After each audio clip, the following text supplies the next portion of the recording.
Halo teman-teman semua, balik lagi di channel Kang IT. Jadi di video kali ini guys, gue bakal demoin yaitu source code sistem PPDB guys ya. Jadi di sini untuk harga source code-nya mungkin ya tergolong lebih mahal guys ya. Jadi karena di sini gue pakai untuk backend-nya itu pakai Node.js, kemudian untuk database-nya itu gue pakai MongoDB, habis itu untuk front-end-nya gue pakai React. Nah, jadi di sini tuh gua ngejual yang pertama ada lifetime, kemudian ada sewa 1 tahun dan juga lifetime plus sewa 1 tahun. Jadi di sini tuh gua bakal ngejualin sistem PPDB ini. Jadi ini cocok banget kalau misalkan kalian pengen pakai di untuk sekolah-sekolah ataupun untuk misalkan untuk belajar dan lain sebagainya ya cocok banget lah. Cuman di sini gue bakal jelasin apa itu lifetime sewa 1 tahun dan juga lifetime plus sewa 1 tahun ya guys ya. Jadi di sini gue bakal apa sih namanya jelasin terkait lifetime. Yang pertama lifetime ini kalian bakal dapet source code-nya secara full, tapi kalian gak dapet hosting 1 tahun ataupun free domain dan lain sebagainya guys ya. Jadi di sini gue bakal kasih yang pertama yaitu adalah database dan juga source code-nya itu udah full buat kalian selamanya guys ya. Jadi kalau kalian beli yang 2.500.000 ini kalian bisa udah dapetin full source code-nya guys. Jadi untuk belajar bisa, kemudian untuk memang langsung dipakai di sekolah kalian juga bisa guys ya. Dan untuk yang sewa 1 tahun ini dengan harga 1.500.000 ini, jadi kalian gak dapet source code full, cuman kalian bakal dapet yaitu hosting dan free domain. Jadi nanti ketika kalian misalkan contoh di sini www.sekolah.com misalkan, di situ nanti bakal keluar nih source code yang ada di sini, bukan source code sih, maksudnya lebih ke tampilan lah, tampilan sistem ininya itu bakal keluar dan itu udah bisa dipakai guys teman. Nanti kami dari Kang IT ini yang bakal memanajemen untuk sistemnya tersebut ya guys ya. Kalau misalkan kalian beli yang sewa 1 tahun guys ya, jadi ini udah free, nanti free domain dan juga free hosting seperti itu guys ya. Paling nanti kalau misalkan domain dan hosting nanti kami yang sesuaikan ya guys ya, berdasarkan ya nanti kalau misalkan kalian mau beli silahkan seperti itu. Jadi nanti kami yang manage semuanya. Dan untuk lifetime plus sewa 1 tahun di sini yaitu kalian bakal dapet free domain, kemudian kalian bakal dapat hosting selama 1 tahun, free domainnya juga 1 tahun, dan juga dapat source code lifetime dan itu bisa dimanajemen oleh kalian sendiri. Jadi ketika nanti misalkan contoh kalian beli yang lifetime plus sewa 1 tahun ini bakal otomatis source code-nya bakal full milik kalian. Kemudian untuk sewa 1 tahunnya ini nanti pakai akun kalian ya guys ya, bukan pakai akun kami karena nanti kami paling hanya bantu untuk ngedaftarin hostingnya aja seperti itu guys. Jadi nanti untuk pembayaran selanjutnya untuk sewanya, untuk sewa hostingnya ya, sewa hosting dan sewa domainnya itu bisa kalian langsung bayar sendiri. Tapi kalau misalkan yang sewa 1 tahun ini kami yang manajemen ya guys ya. Apa namanya, kalau misalkan pengen bayar lagi ke kita untuk sewa 1 tahun lagi ya bisa aja seperti itu guys ya. Paling cuman mungkin nanti harganya agak berbeda lah dari yang ini karena cukup pembayaran untuk hosting dan juga source code-nya juga sih guys. Seperti itu guys ya. Oke, tanpa lama-lama di sini kita bakal langsung aja demoin sistemnya seperti apa sih sistem PPDB itu. Jadi di sini gue bakal demoin untuk cara perandingan lokal ya, di lokal dulu, tidak di www.sekolahppdb.com atau enggak di mana itulah. Kalau misalkan kayak gitu, jadi di sini gue bakal running sebagai contoh tampilan dari sistem PPDB tersebut. Oke. Di sini gue bakal masuk aja langsung ke VS Code. Kalian bisa buka VS Code-nya, habis itu kalian bisa copy, kemudian kalian paste di project React. Misalkan di sini gue bikin sebuah folder project React directory, jadi biar nggak terlalu ribet lah untuk nyarinya. Oke, di sini kalau misalkan kalian udah ekstrak ppdb React ini, kalian bisa delete aja untuk yang zip-nya. Habis itu kalian bisa drag di ppdb React ini ke dalam VS Code ya guys ya. Kemudian kalian bisa ke terminal, habis itu kita klik new terminal. Kemudian ini gue bakal gedein deh biar kelihatan. Sip.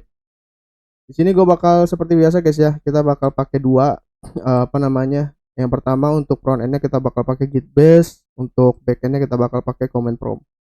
Nah, untuk di git base ini kita bakal ketik aja langsung cd front end, habis itu ketik npm install. Kemudian di cmd-nya kita ketik cd backend. Kemudian di sini kita npm install juga.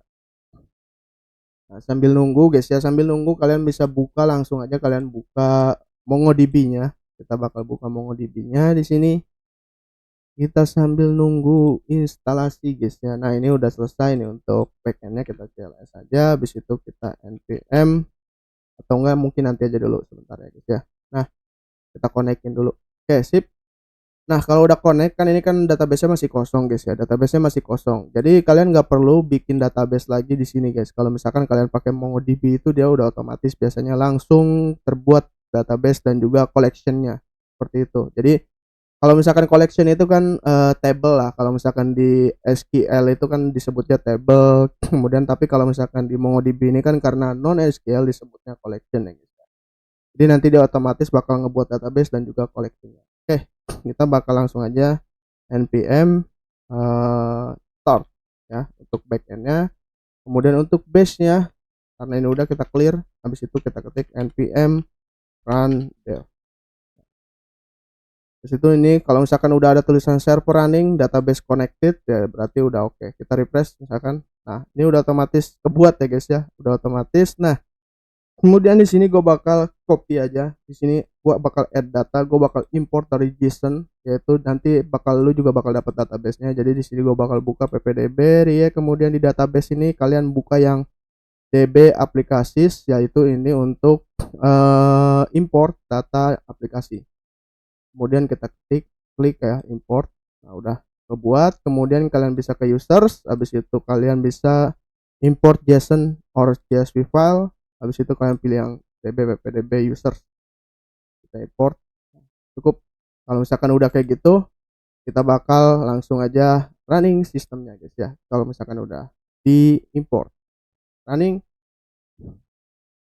ambil tunggu sistemnya gitu. Nah, jadi di sini untuk logonya ya gua logo asal aja dulu guys ya untuk sementara. Jadi nanti kalian bisa apa namanya sesuaikan lah untuk logo di sini. Untuk apa sih namanya PPDB online ini yang pertama menunya itu ada dashboard, bot, kontak, kemudian pengumuman, daftar calon siswa dan juga login. Login ini sebagai daftar siswa baru ataupun untuk admin ya guys ya. Jadi di sini bisa login juga. Oke, di sini gue bakal jelasin untuk menu dashboardnya ini. Kalian bakal lihat di sini banner, yaitu banner dari penerimaan peserta didik baru. Kemudian untuk informasi PPDB online di sini sekolah menyediakan PPDB secara online bla bla bla bla lah segala macam. Kemudian di sini bisa klik daftar calon siswa sekarang. Kemudian ada alur daftar calon siswa di sini, yaitu untuk pendaftaran peserta didik baru. Misalkan ini hanya sekedar contoh aja dulu guys ya, karena di sini juga gue ngambil foto dari Google.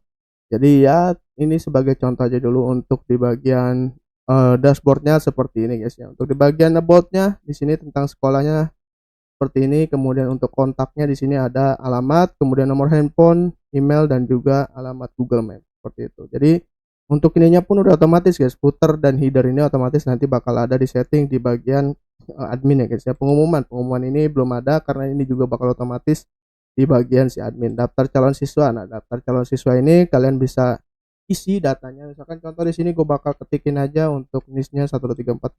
Habis itu gue ketik aja di sini untuk calon siswanya misalkan siswa 1, siswa biasa aja dulu deh. Nama ayahnya ayah, misalkan nama pekerjaannya itu wira swasta. Habis itu nama ibu yaitu ibu, misalkan asal aja dulu guys ya, IRT. Untuk pekerjaannya jenis kelamin si siswa ini apa, kita pilih laki-laki, agamanya Islam, misalkan tempat lahirnya di Tangerang. Kemudian tanggal lahirnya misalkan ya asal aja dulu lah, tanggal lahir asal aja dulu. Terus itu alamatnya di Tangerang. Kemudian foto siswa ini kita bakal ambil asal aja dulu guys ya, ambil asal. Nah kemudian kita daftar. Nah ketika daftar ini nanti kalian bakal dapat nomor pendaftarannya. Kalian bisa copy aja ini untuk nomor pendaftarannya, ini kalian copy untuk nanti di bagian loginnya guys ya. Jadi ini nomor pendaftaran ini penting untuk login si siswanya, jadi nanti bakal ngeredirect langsung ke login si siswa. Nah login siswa ini dia bakal kita masukin aja nomor pendaftarannya. Kemudian untuk NIS-nya tadi kan kita masukin berapa, kita coba lihat di bagian siswa. Kita lihat NIS-nya 12345 ya, 12345. Sign in. Oke. Nah, nanti di bagian siswa ini bakal ada data siswanya, kemudian dan lain-lain sebagainya. Untuk status yaitu menunggu. Status menunggu ini maksudnya yaitu adalah status bahwa siswa ini udah diterima atau belum, seperti itu guys ya. Dari sini juga otomatis foto berdasarkan apa yang dia lampirkan pada saat pendaftaran, seperti itu guys. Dan untuk siswa ini yaitu nama dari sini, jadi udah otomatis semua guys berdasarkan yang ada di pada saat ketika kalian inputin data siswanya. Ketika kita cetak formulir di sini kita bisa cetak. Ini cetaknya agak lama guys ya kalau sambil record. Mungkin nanti gue bakal demoin aja langsung yang lainnya guys. Kita bakal logout dulu. Kita masuk ke bagian admin deh. Kita masuk ke bagian admin, login, kemudian kita masuk ke admin, kemudian passwordnya admin. Kalau sukses di sini. Di sini ada semua calon siswa. Untuk data dashboardnya yaitu ada siswa ditolak, ada siswa diterima, kemudian data pengumuman dan juga seluruh data siswa. Jadi di sini udah lengkap guys ya. Kemudian kita bakal setting aplikasi. Nah, setting aplikasi ini yang tadi gue bilang guys, untuk logonya ini bisa diganti, kemudian email, nomor handphone, alamat dan lain sebagainya lah. Dan untuk tanggal periode pendaftaran, nah tanggal periode pendaftaran ini maksudnya seperti apa? Misalkan contoh di sini gue bakal mulai pendaftaran tanggal 20, akhir pendaftarannya tanggal 29 guys ya. Jadi nanti ketika tanggal udah lewat dari tanggal 29 ini, otomatis nanti menu yang di awal itu hilang. Kayak contoh bakal di sini gue bakal contohin, misalkan sekarang tanggal 26, gue bakal contohin di sini tanggal 25 misalkan. Gue save untuk tanggal akhir pendaftarannya, kita logout. Nah, otomatis menu daftar calon siswa ini bakal hilang guys karena periodenya telah berakhir, seperti itu. Jadi bisa diatur juga untuk periodenya guys ya, periode pendaftarannya itu seperti apa. Seperti itu guys ya. Kemudian untuk data pengumuman, nah data pengumuman ini bisa ditambah datanya, kemudian misalkan di sini judul pengumumannya apa, isinya apa, kemudian gambarnya apa, dia bakal otomatis nanti nampil pada menu pengumuman sebelum login guys ya. Jadi dia bakal tampil. Kemudian di sini ada data calon siswa pun bisa ditambah di admin guys ya. Kalau misalkan contoh ada calon siswa yang misalkan dia nggak mau daftar lewat online, dia pengennya lewat apa sih namanya langsung offline, jadi nanti si admin juga bisa ngedaftarin. Kemudian nanti actionnya ini ada terima siswa, kemudian tolak, detail, edit dan hapus. Nah, edit dan hapus ini maksudnya jadi dia bakal bisa dihapus datanya ketika dia misalkan contoh daftarnya ini daftar calon siswanya ini ya lewat admin lah misalkan, tapi nggak jadi gitu tiba-tiba, jadi bisa dihapus seperti itu guys ya. Di sini juga bisa diterima dan juga ditolak. Ketika misalkan contoh kita terima, yes kita terima, nanti dia bakal di data calon siswa ini dia bakalan nggak muncul lagi nih guys data si calon siswanya. Jadi dia bakal otomatis jadi siswa. Kemudian untuk datanya nanti ketika ditolak pun dia bakal munculnya di data siswa. Seperti itu guys ya. Paling itu aja sih untuk demo sistem PPDB-nya ini ya, seperti inilah. Jadi kalau misalkan kalian ada yang butuh untuk misalkan contoh sekolah dan lain sebagainya, kalian bisa chat aja dulu admin Shopee atau enggak admin Tokopedia yang tersedia yaitu dengan nama toko Kang IT guys ya.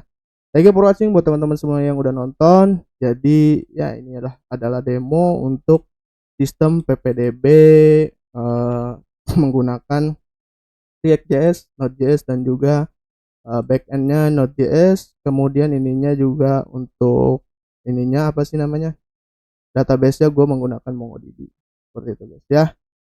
Oke, paling itu aja. Thank you for watching buat teman-teman semua yang udah nonton. I love you semuanya, bye bye.